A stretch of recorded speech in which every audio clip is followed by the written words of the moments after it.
Hello, friends and enemies. Oh, Hello. No echo. Go away.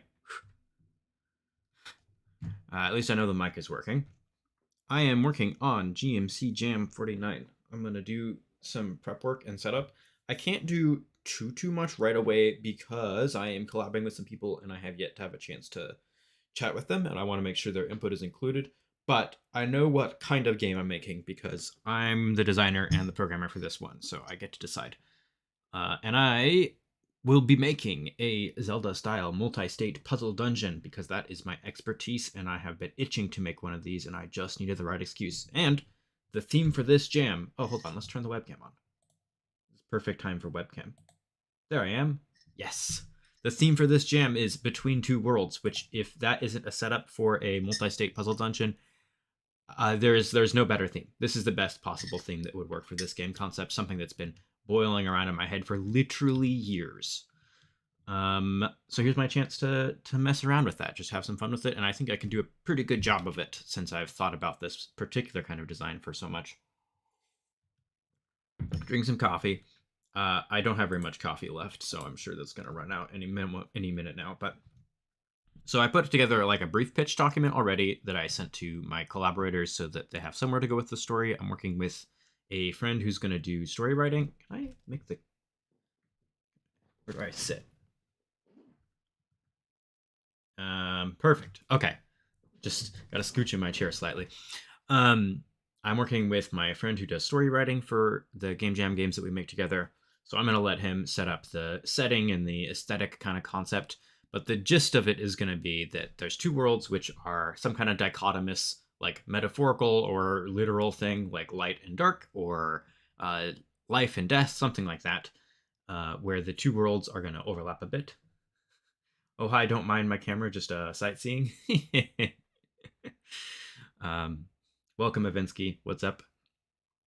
And then I'm going to build a kind of environment that you explore where you can switch seamlessly between the two worlds, and that will help you do solve puzzles. So there's going to be a couple things. What I want to figure out now, that's kind of an outline which I'll think about in more detail later. Uh, essential game mechanics. So what we're doing here is I am going to be... Let me zoom in a little bit because there's no reason for that to be... Like, I can make it a little bit bigger. There's... What was I thinking? I'm doing design right now, and my goal for this jam is to make a really tight design document with very narrow scope, and then execute that and do not change the scope.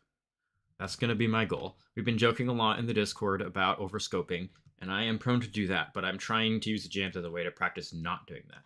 So I'm going to write a design document, and I'm going to stick to it. That's, tentatively my commitment. We'll see what happens. So for a two... Lamau, good luck. Yeah, thank you. For a two-state dungeon layout, there's a few things that are totally required. So we need the multiple states. And there's a lot of ways that can be accomplished, which I'll go into more detail later in this stream. Howdy. What's up, Ezra? I'm here to steal ideas. Go for it. Steal ideas away. I really don't mind, especially not for a game jam. And what I'm stealing, what I'm making is already stolen from Legend of Zelda. So I'm going to be making a two-state dungeon mechanic like Soap said. Oh, yeah, hi. Okay, I do know who you are then. I'm making a kind of multi-state dungeon mechanic like Ocarina of Time's Water Temple, but hopefully I'll do a little better than that. So we need multiple states, and we'll talk about what those can look like in a minute. There's a lot of ways to do it, and I might do more than one way, but primarily this is going to be the two worlds. The two states will be the two different worlds in whatever aesthetic that takes on. I'm talking really fast. I'm kind of hyped about this, actually. Kind of woke up this morning and felt like I didn't really want to do anything creative, and then I saw the jam theme and felt hyped. I'm so glad. Okay, so in order for multiple states to have any impact on the navigation, so I should probably get like a really basic drawing tablet, because I do this kind of thing enough that would be helpful. And drawing with a mouse is bad. So if you think about like exploring a dungeon as a maze, we have like a start and a finish, and then we could be like, oh yeah, you go around like this, and then there's these little branching dialogues, and maybe you have to find your critical path. So you find the critical path, which is this. there's a couple things you need to do to make an actual dungeon that's interesting. Glad the theme hyped you up and gave you inspiration. Yeah, me too. I'm in a great mood. This is the critical path, and this is obviously just a maze. But you want to do a few things in a dungeon to make it more complicated. And the first thing is with different states, the way I think about different states is if I draw this as a red state and then a, let's say like there's some paths that you can only cross that are blue. And then we want to say, okay, well, you can, let's make this red and blue. Okay, so then we say over here, this green spot is where you can swap states.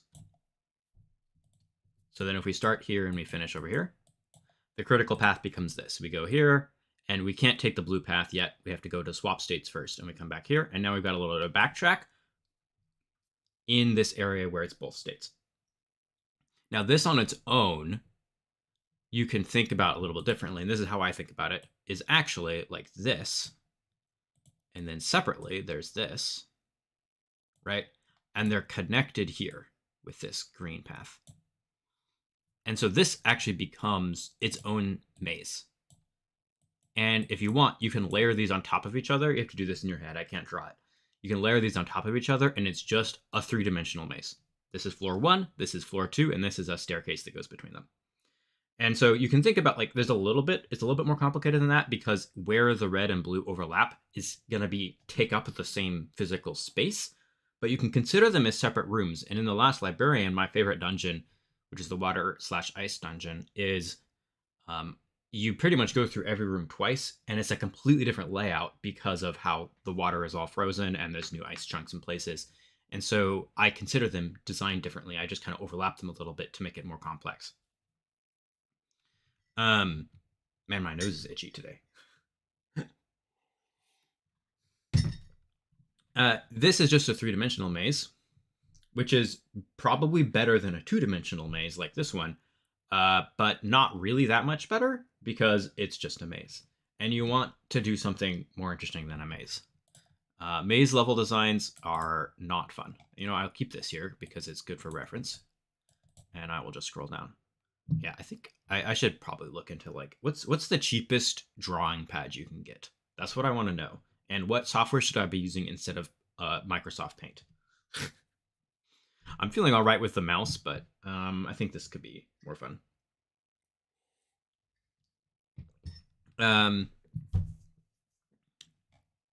So 3-dimensional maze is cool, but could be way better than that. So this is the first required mechanic, the 2 states, and that's also the jam theme. So that's what I want. I'll remove this bullet point for now. The second thing, locks and keys are in a lot of Zelda dungeons, and I might have locks and keys because let me talk about them, but I don't know if they're completely required. So I'll put a question mark here and come back to that.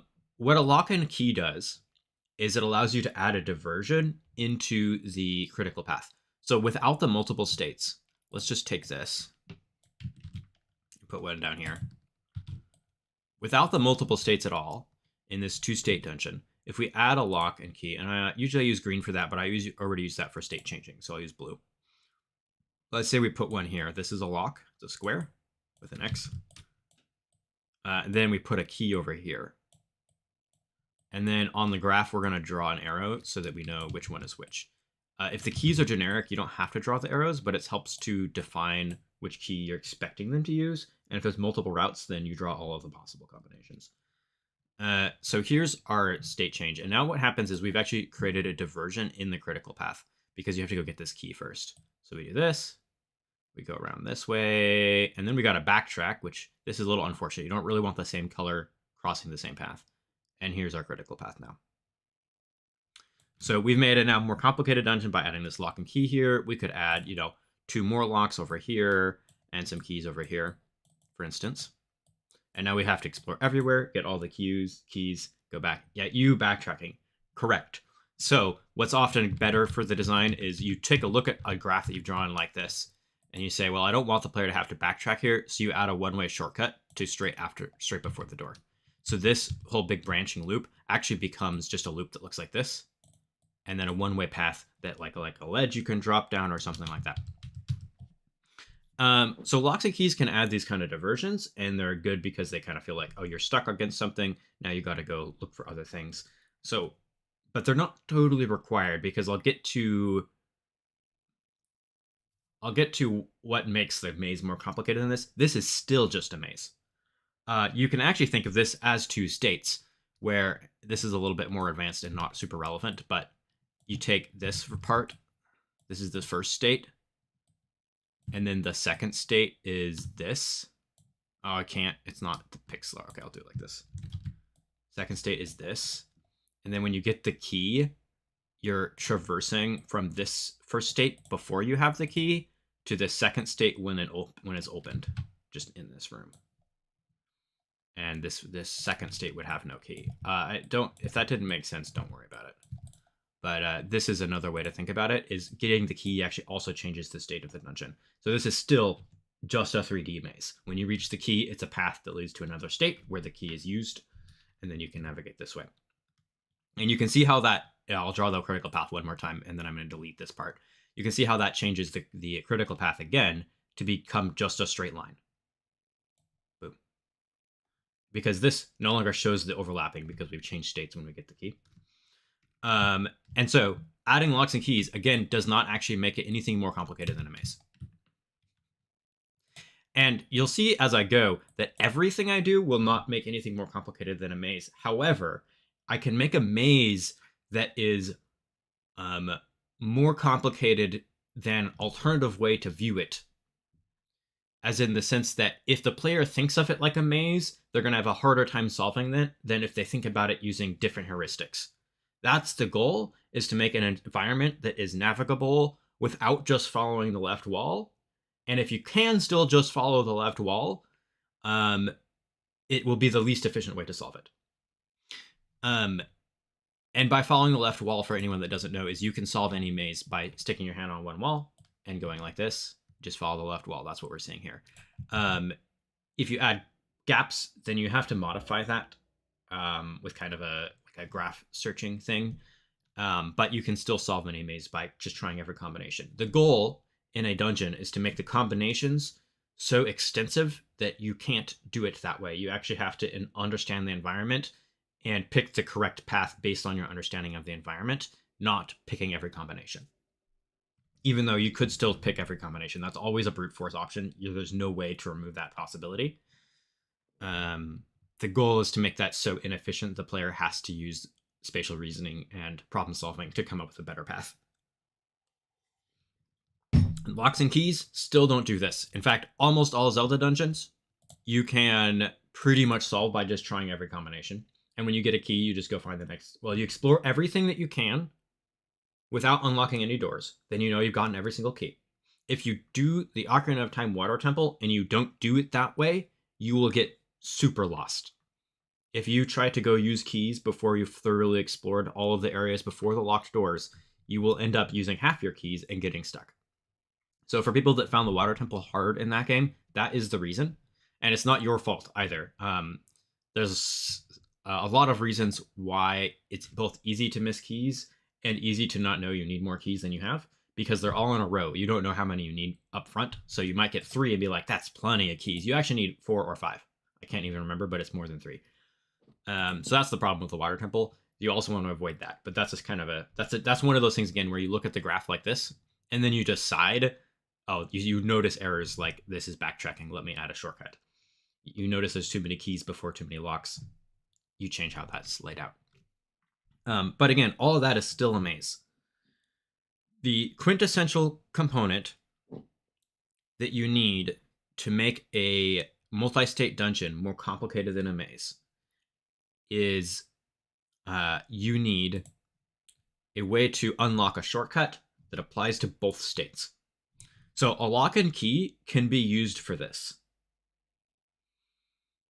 Which is why lock and key is probably a required mechanic, and any kind of shortcut mechanic can be described as a lock and key mechanic, even if they're not literally locks and keys. So what I usually use for a shortcut is I say, if there's a room and a room, I draw an arrow like this with a line through it. So this means once you've navigated from this cell to this cell, you can then go back. And what a shortcut lets you do, let me finish my last sip of coffee. What a shortcut lets you do is you take your two states. Let me use the same shape as above, but I'm going to redraw it real quick. Oops. What happened there? My mouse unclicked. And I'm going to draw them overlapping because it's more compact. We don't need to expand them every time. Okay, I want this down here. So there's our lock and key diagram. I'll go down. This is our third thing. Here's our two-state dungeon with our start and our finish.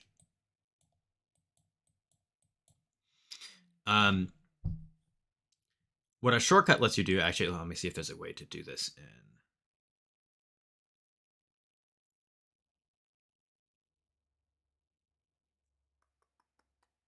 I have to make some changes to this to make this work. Let's see here.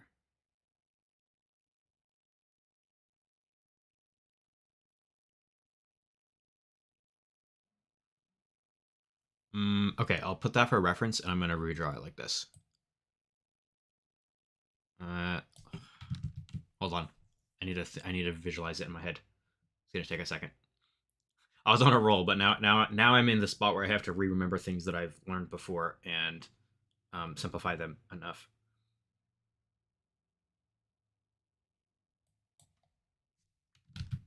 Start with this. Wait, can you just... Is this how this works? No, you can't draw with the right mouse button. Dang it. And paint is really limited. I almost should have used the GameMaker sprite editor. Can you imagine?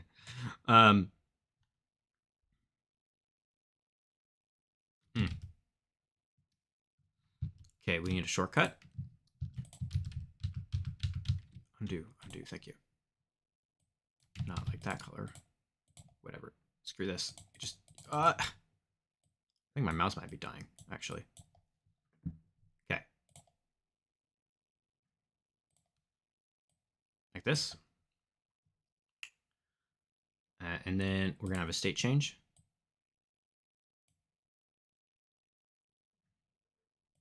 And then like this. And then like this. This is not the simplest form of this, but I can't remember what the simplest form looks like right now. I'll go check in my notebooks later, and then I can show it. So here's what this works. The black means it can be either color. In fact, in my notes, I usually just draw them both. So this would look like this. But for simplicity, I'm just going to use black to mean both colors. And for that matter, you probably want this to just connect, because why would you make them go all the way back? Okay. And this could be black too, but I'll leave it red for now to make it clear what's going on. Okay, so go away red. There we go.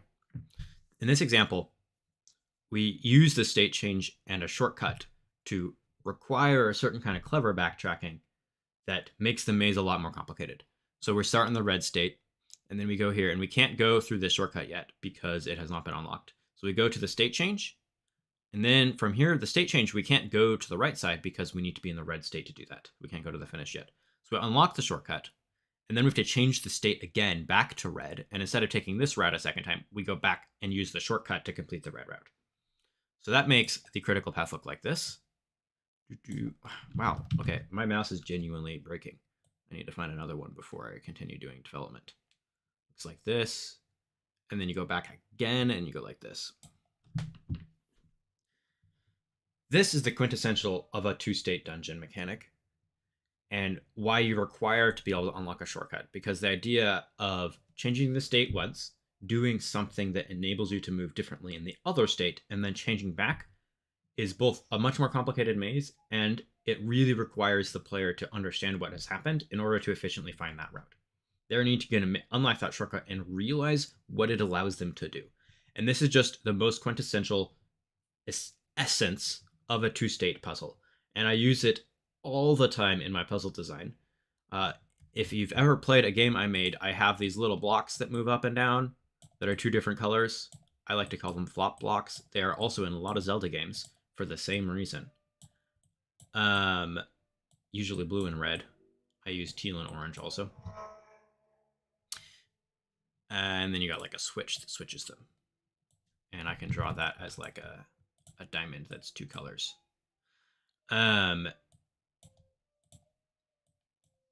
This is where this kind of puzzle design comes from. You can change a state, then you do something like push a block over, it opens up a path, you change it back, you can take that path in the other state and progress somewhere.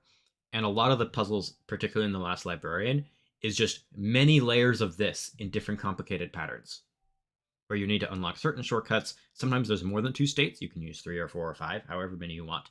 In the laser dungeon, which is probably the hardest multi-state puzzle in The Lost Librarian, the trick in that is that there's like there's 3 different lasers that can be turned on and off that open a lot of different doors. And so there's like, depending on how you count, no matter how you count, there's way more than 2 different states, because every combination of the lasers is sort of a different state. So as an exercise, I'm going to delete all this and undo the critical path so I can see it. Let me draw this fully expanded so that we can see what's really happening in maze form and see why the maze is so complicated. Okay, so first we have this red state line.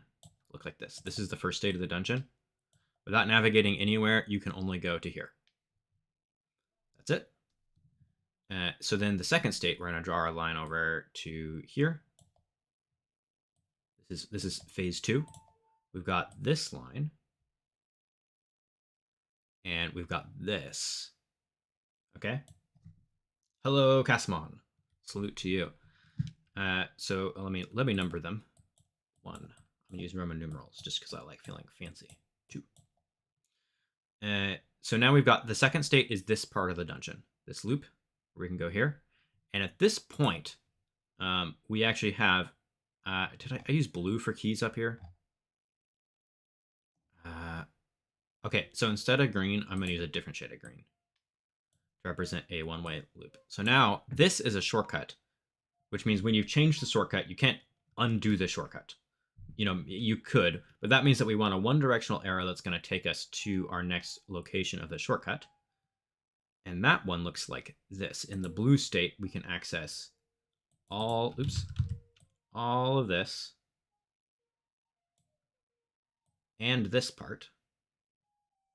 Okay, so here's our green state change. That's this corner here and this corner here. Wait, I did something wrong.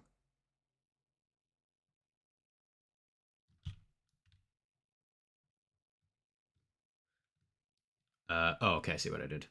Hold on. This should just be more like that. Close enough. Doesn't have to be perfect. Nope. I want it to be blue. And then I want to fill bucket that black spot I made. Man, paint is not good at this. Okay, so right, we've now changed states here. And we can do this only in one direction because we've unlocked the shortcut. So there's an arrow here, meaning we can only go that way. I forget paint doesn't have layers. Yeah, I should really update my thing, but I only draw like occasionally. Usually I would be doing this on a whiteboard or on paper, but because I'm streaming it, you know. But I should probably find something better than paint for this kind of thing. So this is gonna, when we unlock the shortcut, we now in the blue state have access to this entire loop, which is what we're seeing here. And then we want to go back to this state change. And we want to go back to where we have the red. So let me expand the canvas to the right. Oh my god. Paint. Imagine being this dumb. Okay. So this is state 3, phase 3. I need to move my labels down because I'm about to draw a line there. Oh god. Obnoxious. What? Oh my gosh. Okay, let me try that again. What? Oh, it's because my black was on the secondary. Okay, that's fine. So now we're in this loop where we have the whole loop as blue, but we want to go back to where we have red. So we have this connection. No, that's not the right tool. This connection to here-ish. And we have the red route from before. Which is this. This is the same bit. And then we have, because we've now unlocked the shortcut, which I'll label here in both colors, we can now go to the right as well. So we have this part, which is both colors, just for remembering which is which. You can just draw this in red if you want. And then we have this, and this is our finish. And now let's label our finish. Our finish is only here because this is the only state where we can reach it. And this is part 4. And our start is only here. Although technically you can reach the start again in this state. But I'm only showing the one where you actually start because that's the state that you start in. So now I've expanded out this whole backtrack diagram, and you can see that just the one shortcut takes the 2 states from 2 phases to 4 phases, and one of them is a shortcut. And it's much more complicated, but now you can see again how the critical path is a straight line from start to finish. You just follow the path. Boom. And this is a spot where you could take a different route, but you don't need to. And this is a spot where you could go find a dead end, but you don't need to. And you should know that because you've already been there. You don't need to take that route. And again, here, you don't need to take that route. So you can see how even this more complicated dungeon is still just a maze. And if you think about it in that way, you can solve it with no apparent backtracking. Like in this expanded form, there's no overlap because the whole point is to take the whole critical path and stretch it out into one big long spaghetti noodle so that you know what the solution is. But the more layers, the more shortcuts you add, the more locks and keys, the more complex you can make it, to the point where there's enough dead ends and alternative routes that aren't required, that if you try to explore the whole maze, it will take forever. But if you understand the entire shared space, then you can do it efficiently by taking the correct path on your first try if you're paying attention. And that's the goal of a well-designed dungeon, in my opinion. All of this is my opinion. It's just a framework I use to do game design. And don't let anyone tell you that their framework for doing something is the only way to do something.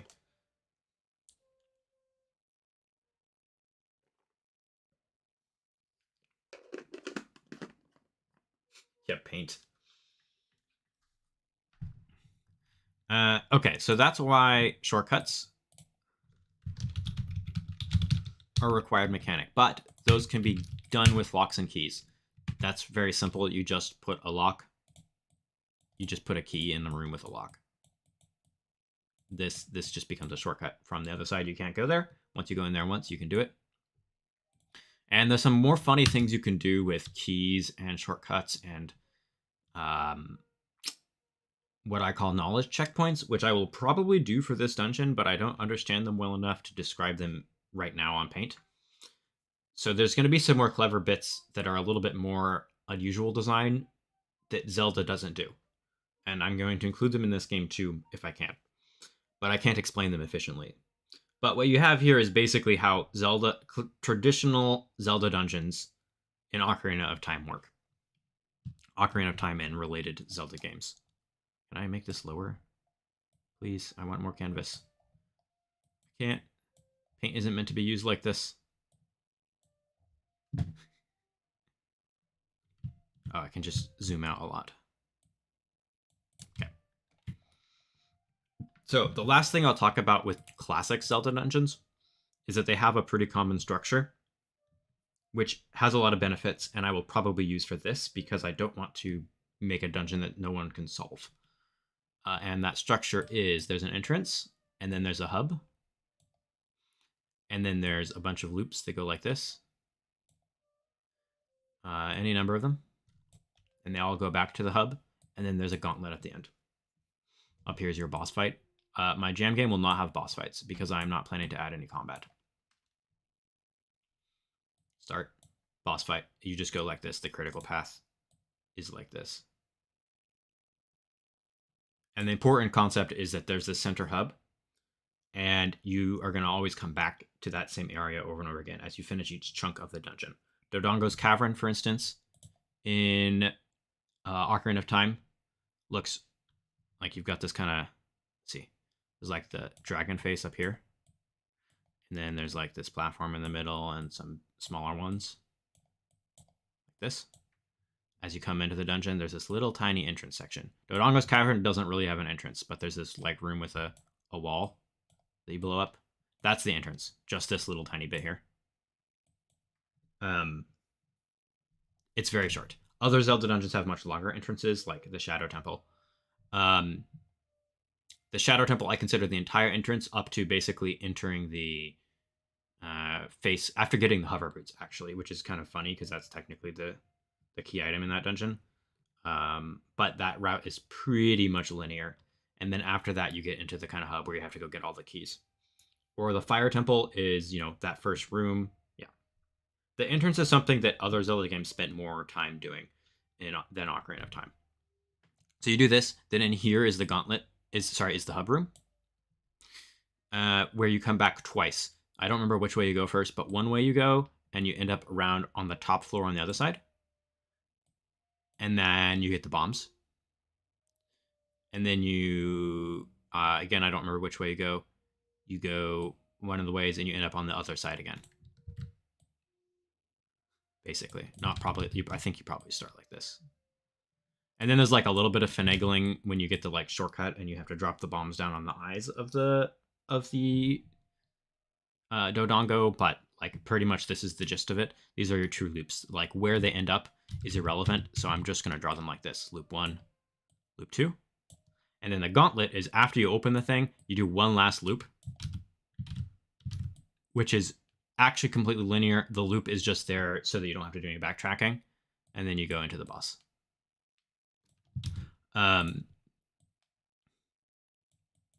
So that's the basic structure of a Zelda dungeon, and almost all of them actually look like this.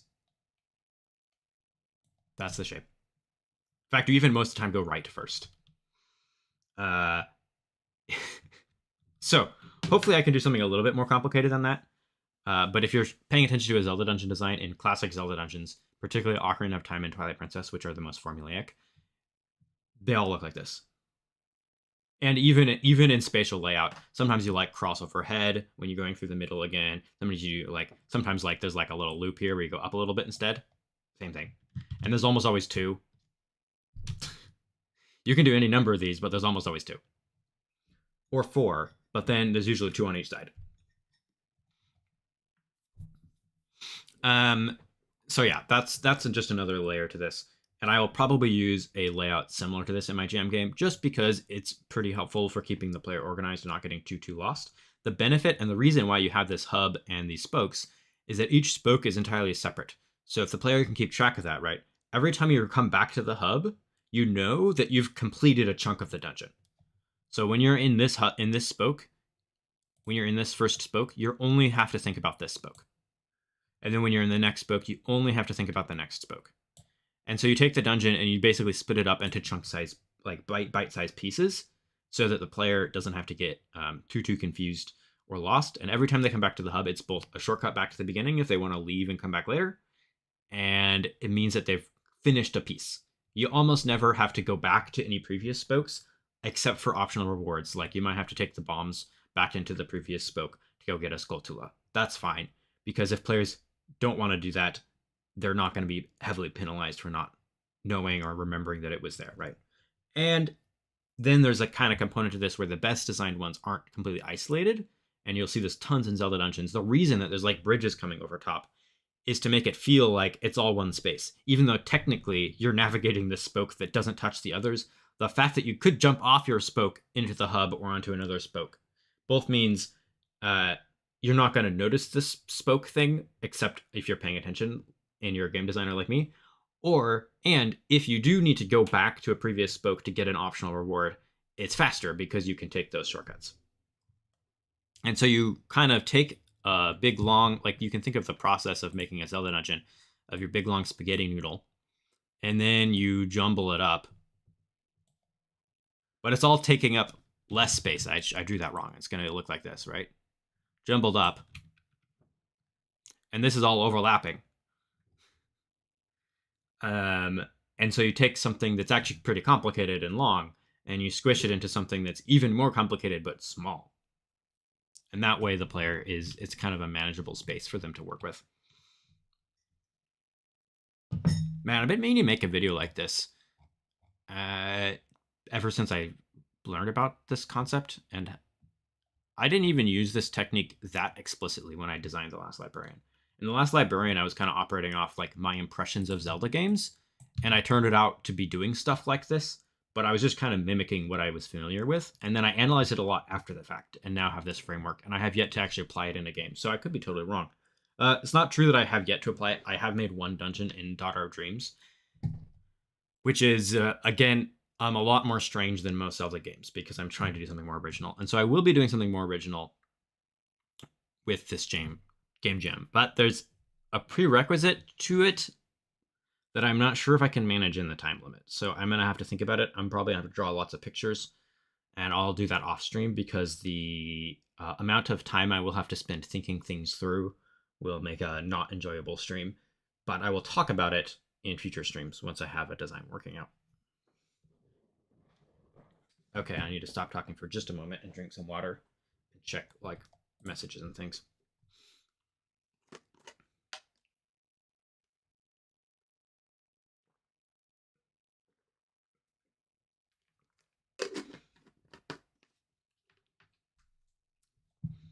Do do do do do do do do.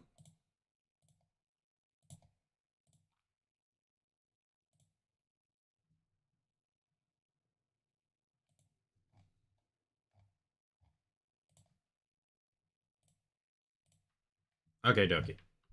So there's one more thing which I said I might do, and I'm going to mention it, but I can't explain it. So bear with me. There's a concept of knowledge checkpoints, which I learned from Mario Maker 2 troll level videos on YouTube. And I have actually made 2 troll levels, but I did not use knowledge checkpoints. A knowledge checkpoint. So in Mario Maker, you have checkpoints where you like hit the flag, and then when you die, you respawn there, and you can like have up to 2 in a level, 1 in each world. And a knowledge checkpoint is the idea that like there's a secret path, and later in the level they teach you how to find that path, and then you go back and use the path instead of a checkpoint. So you can still skip chunks of the level by, instead of having to go all the way to the hint about the checkpoint, you just take the secret path from the get-go. And so really you can make a level with tons of checkpoints if they're all knowledge checkpoints. You don't need more flags to put those kinds of shortcuts in there. Now, this is interesting in the concept of a Zelda dungeon.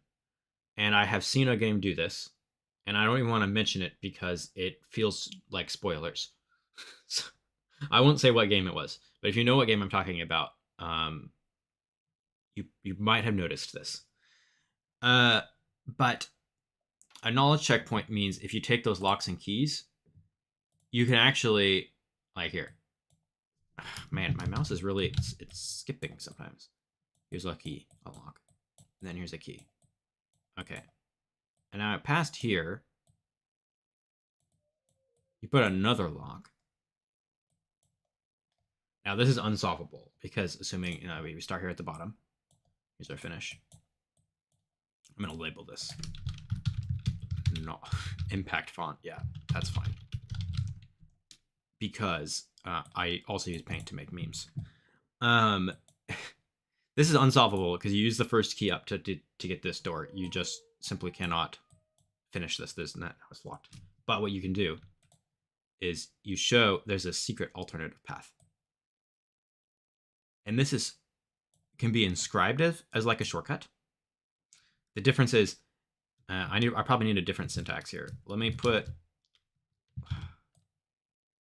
describe it like this. I'll do this and I'll add a question mark. This is a knowledge checkpoint, and the way this works is you could do this all along, but the player doesn't know until they take the route once this way. So it doesn't actually change the dungeon state, but it teaches the player something that, oh, hey, I didn't even know there was a path here. Great. So now, if you were to do the dungeon again, the problem is you now use this key, which is why I don't know if I can put this into the game jam. But if you did this dungeon again, you can take this key, and instead of using it on the first door, you take the secret path up around here and use it on the second door, and now the dungeon is solvable.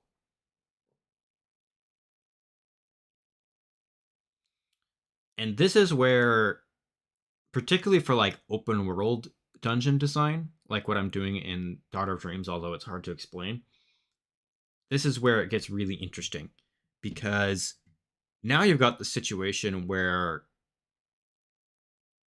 you can make mistakes in this navigation of the maze. And you can actually render the dungeon unsolvable until you reset. Now, that is kind of a jarring thing from a game mechanics standpoint because what does resetting mean? Like, now do I have a roguelike? Do I need to be able to unuse keys, like go back through here and take it this way? Um, but what's lovely about it is it makes this a maze that you really have to be intentional about. It's still a maze. You can just draw it like a maze, just like all the other examples. We can unfold it just like this. But because you can render it unsolvable, the player will just not be able to beat it unless they realize that they need to go back and do something differently. And hopefully, as you present this level to the player, you're not going to confuse them so much that they can't do that. Like, there's a whole difficulty question here. This is definitely more difficult than a classic Zelda dungeon, but it's also way more interesting. So if you want to be really clever, and I do, this is another layer to it that has not ever been done. Don't get me wrong, I did not invent this. But I think about it in a way that most designers do not. With the exception of the one game, which again I don't want to mention because everyone should play it, and I don't want people to even know that there's knowledge checkpoints in it. maybe that's weird, but I really think it's worth it. Let me label that again. Let me pick a different font though. Georgia. Checkpoints. And I don't like the term knowledge checkpoints here because it's very Mario Maker 2 focused. This makes sense in Mario Maker context, but not really Zelda context. So I might like another term for this, but I haven't thought of anything. So maybe knowledge keys, because actually I kind of like that, knowledge keys. That's what they're doing. Instead of a lock and key, you have this knowledge thing, which is to say you know something or you don't know something. Just hidden secrets. Things like bombable walls that you didn't know were there until later. And some Zelda games have kind of done that with things like that. Oh, you go somewhere, you see the bombable wall from the backside. Now you go back around and you do it. But for Zelda games, that's usually not combined with a multi-state puzzle, in the sense that what happens is it's just like a puzzle between a couple of rooms, and then you solve the puzzle and you move on. It's not usually required to use that shortcut in such a way that you could. The thing about this is if you find this secret, you can skip getting this key and going through this door the first time, which is very strange to a player going through the first time that doesn't know it, and kind of an interesting shortcut for people who are playing the game another time.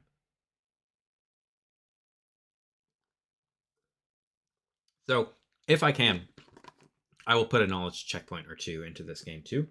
So if you're here on the stream now, when you play the game, you might be keeping an eye out for it. So hopefully I hide it well enough that you won't be able to find it.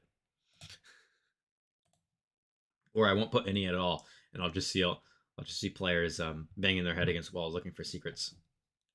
Now, I do also, probably with this game, want plenty of optional secrets, like Easter eggs or extra lore that can be hidden by the writer. So that's a final thing to this. Like, this is just talking about the critical path, but the final bit of the structure is actually that these loops have little spikes coming off of them, like feathers.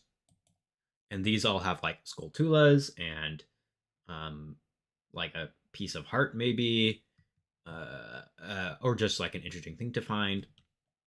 And you don't have to go down them. Now, the hope is that you make these short enough that if you do go down them, that you don't have to spend too much time backtracking. So sometimes these are actually little loops.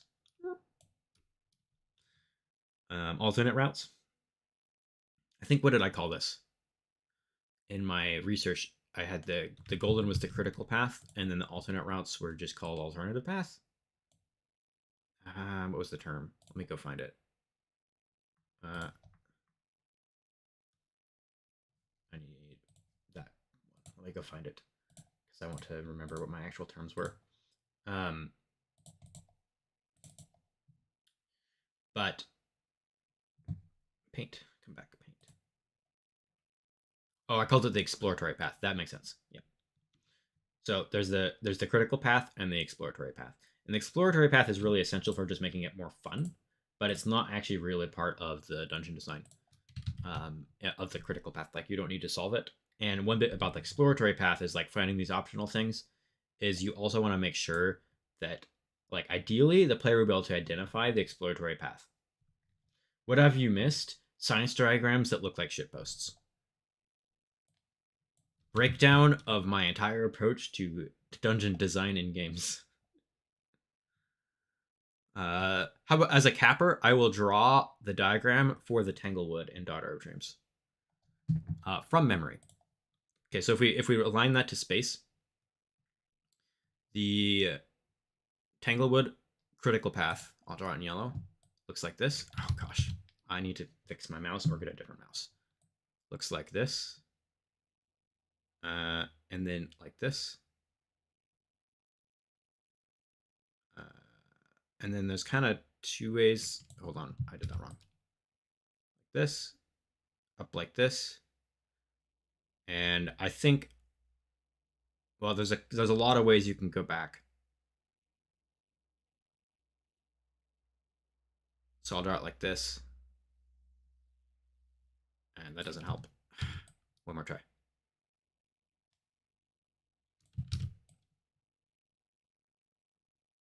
This is the center. Then you have to go here, actually. And then you go up this way. And this is, now it's kind of open world. You can go in a few different ways. This is the way I'll go. And then you go this way. And then you have to take the right path and the left path. And then again, you can go back to the center however you want. So this is where this gets like a little bit more complicated than most Zelda dungeons. There's also a way this way. This is actually a knowledge checkpoint. Nobody has found that way, but there is a way. You have to do this first loop pretty much the same. Etch a sketch, yeah, that's how it feels. From here, you can go this way, or you can go all the way around this way. From here, you can also go back this way. And from here, actually, this one is pretty much set. There's like, as you can see, a lot of extra paths that you can take, and it doesn't really make sense. But the gist of this, I'm going to draw it again, is that there's actually, I don't use multiple states in Daughter of Dreams for this dungeon, but I do use locks and keys in a way that kind of creates one. So the first loop, the first state is you get the first changing crystal around here. Get one, and then you change it, and that opens this door. So then you go, then from there you can go to this way. You get the second changing crystal up here, and you get the then there's two required objectives. I'll draw them in red X's. So you do this, and there's one here. So that's the second phase. And then the third phase is you go up, because this changing crystal lets you go up, and you get the required objective here and here.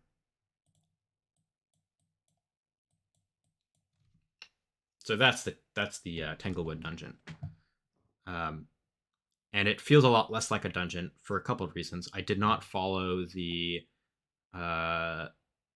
entrance hub spokes gauntlet formula. I kind of just like, this is more locks and keys things. And if you like skip a state, you can just take a completely different route to do the previous states. And if you find the secret knowledge checkpoint, then the dungeon you can do in complete reverse order. And that's intentional. That's why it's here. Like that is there for that specific reason. Nobody has found it. It's very well hidden, and I might need to add more hints about it, but it's not that important. But that kind of shows also how like this whole framework is like great and fine and dandy, but kind of falls apart as soon as you make it a little bit more open world. Open world dungeons are not well described by these pretty super linear like maze-like diagrams, just because they get too complex. And then the critical path, there isn't one solution. Open world routes, which in my paper I described that as part of the exploratory path, but also in the ending of the paper I said open world dungeons are not well covered by this framework. Drawing a graph of all the routes you can take is useful, don't get me wrong. Welcome in Tete. Yeah, I've been drawing a lot of crazy diagrams. doing lots of drawing here. And so all of that is just like a way to maybe understand classic Zelda dungeons, mostly Ocarina of Time and Twilight Princess, and a little bit Skyward Sword, but Skyward Sword has some excellent exceptions. So one thing I like about that game has some very interesting dungeons that are not easily described like this. Oh, and I should probably credit some of my original sources because this is a framework that I think about. But this is very strongly inspired by Mark Brown's dungeon graphs. It's pretty much an evolution of that, and I think about it differently than he does. But I would not have come up with this framework without Mark Brown's boss keys. I had to do something like that. I started with the basic code. Oh yeah. So yeah, this is kind of how I'm thinking about this game, this jam game. I want there to be two states. Obviously, that's part of the theme. The theme is, what is it called? Between Two Worlds. And then I will probably have locks and keys, which will enable shortcuts, but also, and diversions. The locks and keys do two things: shortcuts and diversions.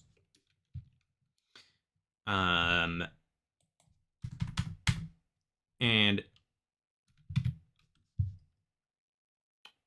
that's it.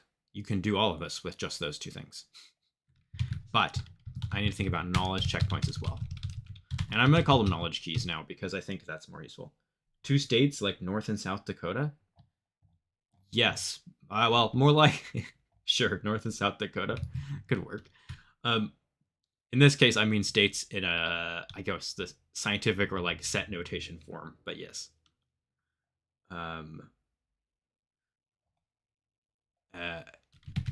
Knowledge keys. And knowledge keys I'm listing as a game mechanic because I kind of have to think of them ahead of time, and a lot of them are only going to work once.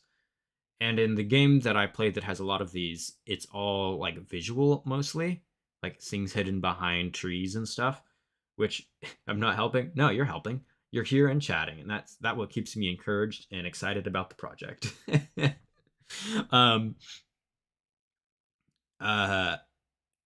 I don't think for a game jam I can really do knowledge keys in that way. That doc looks professional. I think I would take too long doing the document. Oh wow, professional? You mean like 3 pages of Google Doc, or do you mean my mad scribblings in a Paint file? which one are you talking about that looks professional? I don't know what you're talking about. I'm trying to make the document, like in seriousness, I'm trying to make the document because I don't want to overscope. And I want to narrow down on a very specific, narrow, essential game design, and I am not going to vary it from it. Oh my goodness, looking at YouTube's emotes, I haven't looked at them. Show me some weird ones. You're a noob? No, you're not a noob. You just don't have much practice yet. What? There's dab? Oh no. I can't believe it. I'll be honest, like, you'd think like a professional game designer, and I think I would call myself a professional game designer because my job is making games. I'm paid for that now. But you're a game designer as soon as you start making games. Don't delude yourself. In a professional sense, you think, oh yeah, you got to write up these documents and have it all like formalized like this, and it's useful, but you have to remember that like any approach to doing anything is a tool, and it's not always going to be the best tool for the job. This could have just been like a casual Discord chat. This could be way more disorganized. If I was hanging out with my friends, we were just writing up some ideas. It could just be one big list, and it would serve the same purpose of helping me remember what I'm trying to make and communicating the ideas to my teammates. That's what matters the most, is communicating ideas and not getting confused. However you do it is a-okay. I'm just doing this for fun. Is it okay doing this only in my head? Absolutely. Do it only in your head. Writing stuff down is a tool. It's useful to write stuff down because you might not remember. But I will say that like in my personal projects like Daughter of Dreams, and particularly for big scoped project, I'd say maybe only 50%, even 20% of what I do is actually written down. A lot of it is either in the code or something in my head or scribble on a whiteboard. Writing stuff down is just a tool. And you would find it useful. I recommend trying it. But there's nothing wrong with remembering things in your head or coming up with ideas like that. There's no wrong way to do game design. There's just pros and cons to different methods. And you might find if you're doing it all in your head that you'll forget ideas, in which case you benefit from writing down. But that's not a bad way. It's just has a downside. Sometimes designing without writing everything down is better because you can be more flexible. You're not trying to base yourself off entirely one specific plan. I'm testing that for this jam, basing myself off of a specific plan because it's something I'm very bad at doing. I don't do design that way. Usually I'm pulling stuff out of my butt. So I'm trying to practice a different approach, but I might find that doesn't work for me. So now I've made this gigantic document and I've streamed for about an hour. I think I'm going to call it good there for the stream. Because that was just one nice subject. I might stream later today, and I will do some music composition or some programming. Actually, no, I have one more thing I can do before I end stream. That is premature. Let me save this first. Let me make a folder for GMC Jam 49, and now I'm gonna move from dungeon diagrams. Now I'm going to move from design to a little bit of coding. I've got about half an hour before, knowledge keys, anything else I need. That's it. And that's even a question.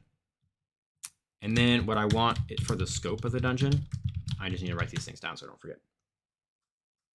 These are the required things I need. Multiple states, some form of locks and keys, and then knowledge keys. Maybe key items, which in a Zelda game is like a key that you use multiple times, basically. I'll think about that on my own time. I'm not sure if I want that or not yet. The scope is going to be like, basically I want an entrance. I want a hub, 2+ spokes, and maybe a gauntlet. You don't need a gauntlet because I'm not having a boss fight at the end. So what's the point of the gauntlet? Doesn't really serve a purpose. Usually in a Zelda dungeon, the gauntlet is just the boss fight. It's the Mantis Claw. That is a key item too. 2+ spokes. I can do more spokes if I need them, but I think two spokes is the minimum, and that's what I'll aim for initially. And hopefully I can make some kind of convoluted thing where it's gonna get progressively more complicated. But that's all design I'm gonna have to do on paper, not on stream, because kind of narrate it all is really difficult. But now let's do a little bit of coding before I end the stream. I can do that, and then in about 15 minutes to 30 minutes, I have somewhere to be, and that's what I'm going to grab my notebook. And while I'm driving, while I'm riding in the car to the thing I need to be, I'll be drawing diagrams, even more. Okay, shifting to code now. This is here if I come up with ideas, but shifting to code. This is my Jam template project on GitHub. I will post a link if anybody else doing the Jam wants this. It's here. It's also in the Discord server. You are welcome to use this MIT license. The libraries that I did not write in here also have MIT license, so you can totally use this for the game jam. And I'm just going to make a new clone of it. Wait, no, I'm going to make a repo first. I know what I'm doing. Make a repo first. What happened here? Oh gosh, hold on.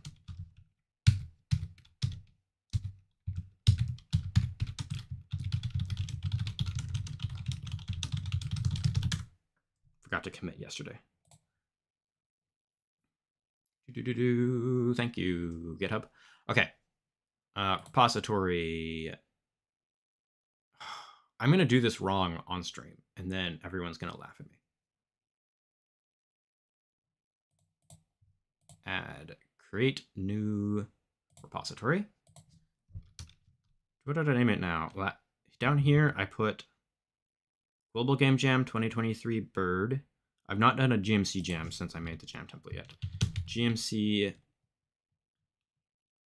49. And since I know it's going to be a dungeon, I'll call it dungeon. Jam game submission for GMC Jam 49. And that's redundant. Submission for GMC Jam 49. That's in my repos folder. I will put it there. I don't need a README, do I? Yeah, I'll have a README.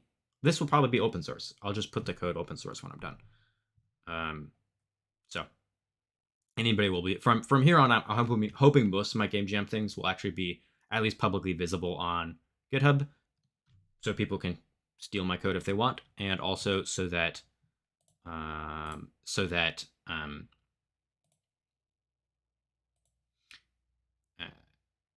can put them on my portfolio and my resume, and potential employers can see the code I've made. I'm going to create this repository. Unfortunately, git ignore will not let me publish repository submission. Keep this code private for now. I'll make it public at the end of the jam. GMC 49 dungeon, publish repository. Okay, so I should be able to see it up here now. Let me go to me and go to my repos. There it is. Okay, so now I should also have a folder in my repos. Let me go there.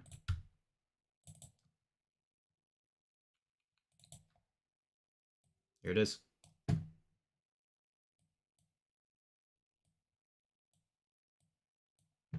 Let me open one more Finder instance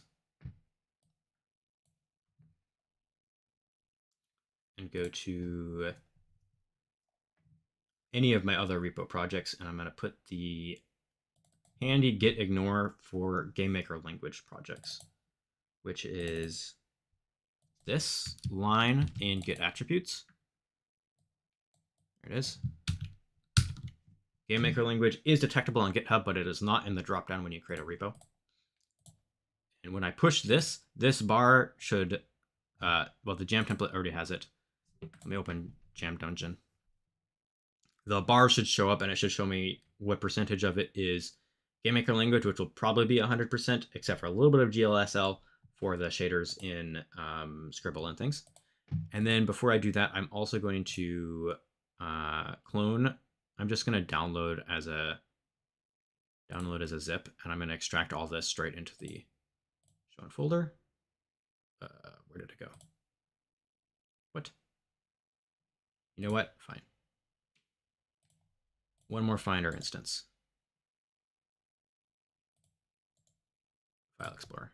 I always call it Finder. I don't even use Macs, but for some reason that happens to me. Oh, I've even downloaded it before recently. Okay, now I'm going to go to my Dungeon repo. Oh, my Jam template has the Git attributes and the license. I don't know why this isn't a TXT. That's kind of funny. That's correct. Ah, wait a second. Is that the MIT license? What's in this license? Oh, that's it. Okay.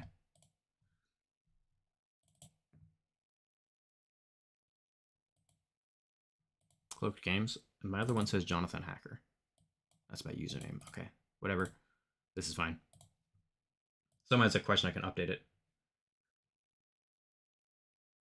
I forgot to upload all I did today to the tortoise skit. Back to the job. Oh, yeah.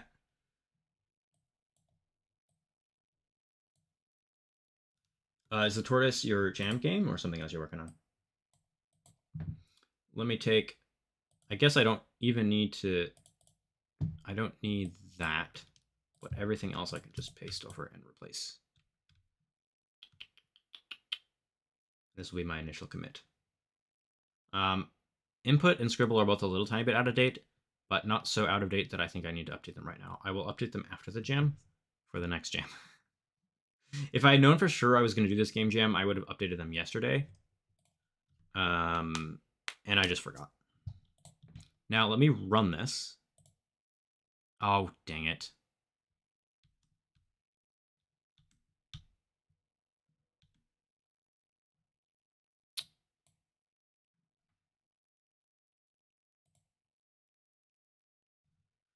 This has to be saved as, because there's no easy way to rename a project. Okay, we're going to try that one more time. Extract all here. Thank you. And then I'm going to open the Jam template. I'm going to save as into this folder. And then I will move the other text files over manually. Because the Jam template, I need to rename it to be the right name of the project. And unfortunately, there's no way to like rename it conveniently yet in Game Maker. That'd be something I'd like to see. Did this open in monthly? It did. Cool. It should open up. It's gonna take a hot second though. Control-Shift-Fs. Now we're gonna go to my repos. Let's try that one more time. This is what I thought was, I knew I was gonna mess something up. Not jam template. Nope. That's already in there. GMC Jam 947. GMC 49 dungeon. Save. Okay, so now in, too much going on. Cool. Resource order, huh?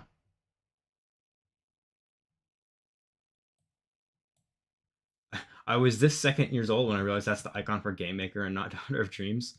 I guess you wouldn't know it, yeah. I can update the icon for the exe, but you have to like format the file right, and I have been too lazy. But I need to do that sooner than later. Actually, I kind of forgot. Okay, so now I'm going to do two things. I'm going to, a couple things. I'm going to copy these. Nope, I'm going to copy them. License and readme. No, I don't need the readme. I'm going to copy get attributes. I'm going to add a .get ignore and see if I remember how to do this. Get ignore. Thank you. Edit. Can I edit with? Okay, fine. I'll use Notepad++. No. I am not 100% sure how to use get ignore. So I'm going to try if it just, hold on, let me Google this. This is a cool logo. I'm pretty sure, yeah, it is cool. Professionally made logo. Yep, but I didn't make it. How to format .get ignore. I'll just pick the top one.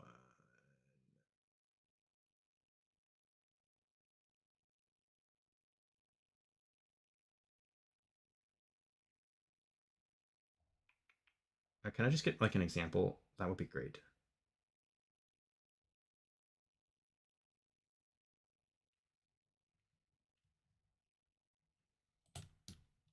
What I want to do is ignore .resource order. Resource order. See if that works.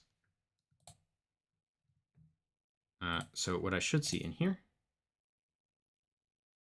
is no .resource order. Oh, it's gonna be too long. Can I search?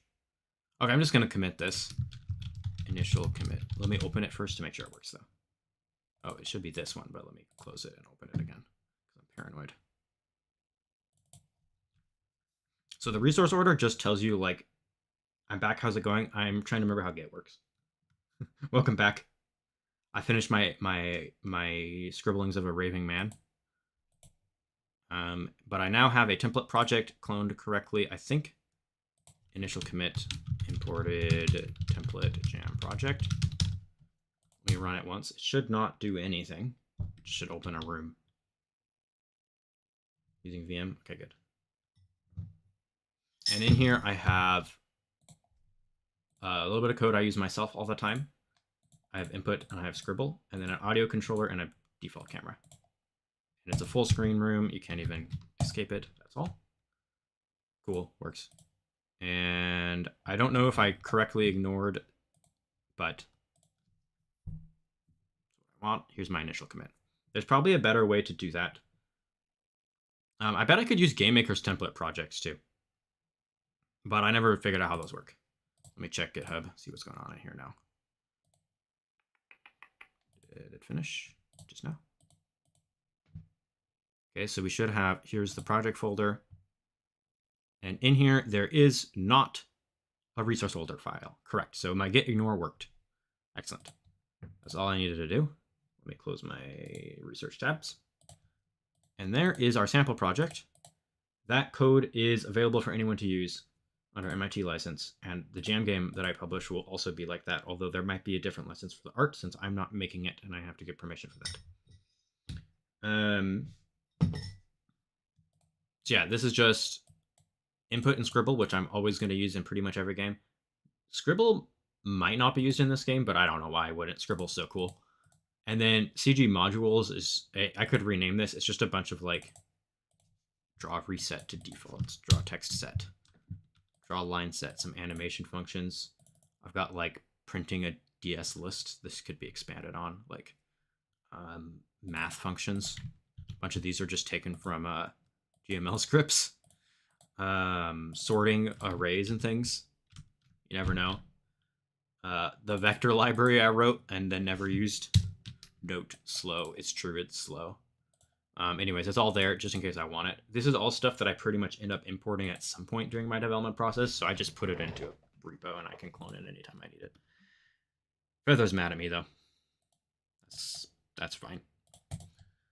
I'm gonna take a brief break, and I will to do a couple things, and then I will come back and poke around in this before ending stream. So give me just a moment.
Okay, I am back.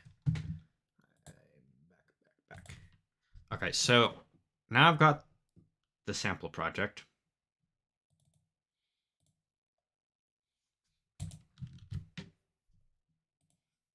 In here, if I want to edit, see what did I do here? 640 by 360 at a 2x scale. Sure, that works for now. If I want to edit the size of the screen, I can do that. Let me make it not full screen because that's a little bit easier to work with until the game is working. Like until I can hit something to close the game, I want it in windowed mode so I can hit the X. And there we go. And our room is just 1280 by 720. Probably what will end up happening for the game jam. I need to talk to the artist though about the resolution because I can do 1:1 at like a 64x scale, or I can do 2 times at a 32x scale, or I can do 4 times at a 16x scale. You can do something in between, but it's weird. Actually, I have found 20x to be useful for some games because you can divide both these by 20. So you actually end up with a nice even grid if you do 20. As opposed to, well, like the 16 is fine, but if the room is smaller, then it doesn't work anymore. Recommendation, do not modify. Yeah, you can modify this, sort of, but I wish this camera code was better. It's kind of not usable for anyone besides me, but it's in there. If anyone wants to use it, you can. Have you checked out what the other devs are doing? Some are pretty wild. I've not yet, because I've been streaming since I started working. But after stream, I'll go peek through the Discord and the forum and see what's going on. I saw something about Voronoi. Like, that sounds fun. Ivinsky, what are you doing? Have you started on anything yet? What I want to make is a player object, probably.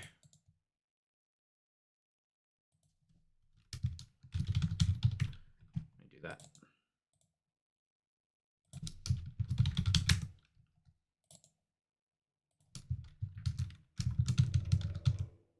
I have just posted a sneak peek. Hold on, let me take a look right now. So it didn't show off. Oh. The Jam hosts might. Hold on. Let me.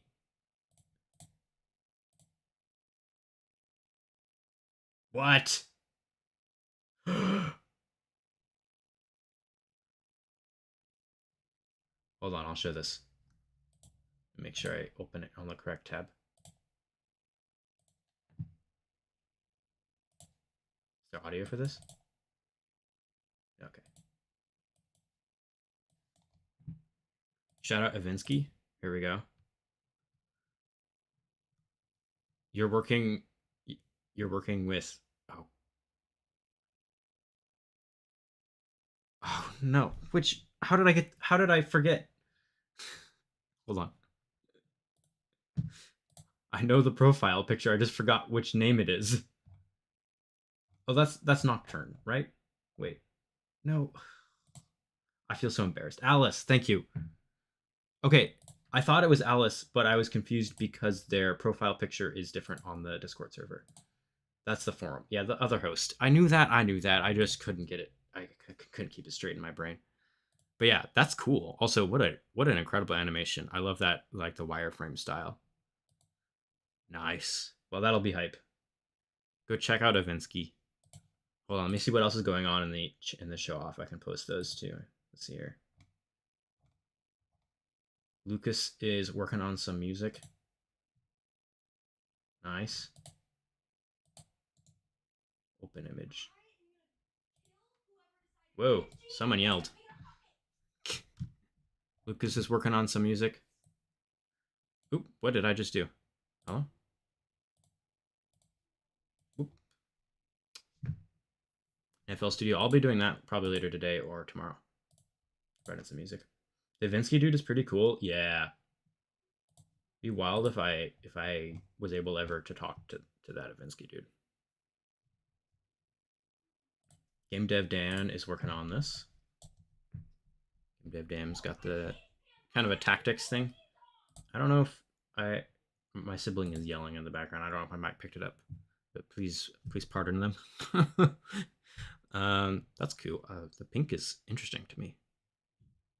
That'll be fun to play. Let's see.